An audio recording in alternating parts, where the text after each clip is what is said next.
This springtime prairie landscape stretches on for kilometers.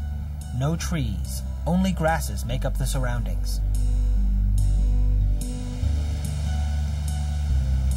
But the prairie once looked very different. To understand the formation of the tall grass prairie, let's go back to just before the extinction of the dinosaurs 65 million years ago. There was an intense period of mountain building in western North America, resulting in the formation of the Rocky Mountains. The mountains prevented the moisture from the Pacific Ocean from reaching the lands east of the Rockies, which resulted in a drier climate. Later, approximately 2 million years ago, there were several major glacial advances and retreats into the region. The last glacial stage began to retreat 14,000 years ago and was largely gone from the prairie about 11,000 years ago. As the glaciers retreated, they left behind rock, silt, and clay that helped shape the hills and lakes of the region. As these materials weathered and organic material decomposed, the rich soil known as prairie earth formed. The region's combination of rich soil and a dry climate was perfect for the growth of grasses. Today, there are 3 zones of prairie grasslands. Nearest the Rockies are the short grasslands. Farther east, a mixture of grass types. Then on the edge of the eastern forest is the tall grass prairie. The prairie grasses are held in place by a vast network of plant roots that extend both vertically and horizontally. Because the roots are so sturdy, the grasses can survive animal grazing, harsh weather, and other natural elements. As the roots die off and decompose, organisms such as fungi and bacteria help to break down the plant remains and produce a crucial material called humus. Humus makes the soil fertile, supplying the grasses with essential nutrients. Earthworms play a big role in mixing humus into the soil. They carry humus through the upper layer of soil, or topsoil, to the second layer, or subsoil. Earthworms also eat a great deal of soil, as much as their own weight each day, and excrete soil as waste.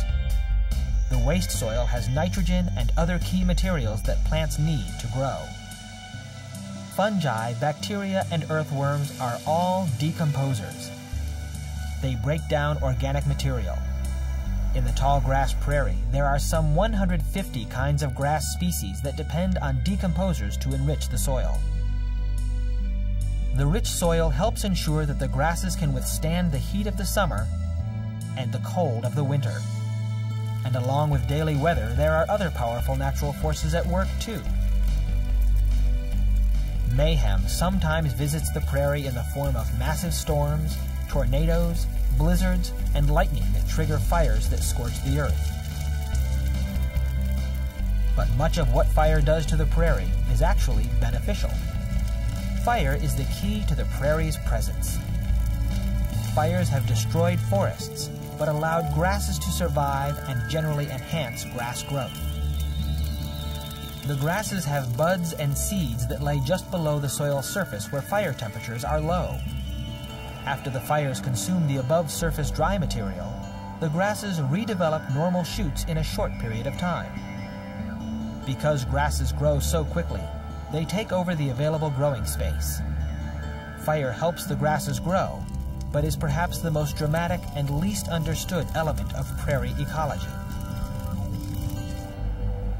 Fire has a number of benefits to the prairie. It removes dead plant material from past growing seasons and returns it to the soil in the form of ash. This recycling of nutrients contributes to a healthy prairie. Humans have also had an impact on the grasslands. The prairie grasses have been plowed away so that wheat and corn can be grown. Today, more than half of the world's corn is grown on the prairie. Overall, less than 10% of the original tall grass prairie that the first American settlers saw remains. In many parts of the Midwest, there's less than 1%. Some see this decline of the grasslands as a necessary part of the cycle of life in this region. Others view this situation differently. Farming interferes with the soil's natural cycle and decreases its fertility. Also, critics see many farming practices as favoring certain plant and animal species, destroying the diversity of the grasslands. Regardless of whether we farm the prairie or restore its original grasses, it is important to understand that the soil is a precious natural resource.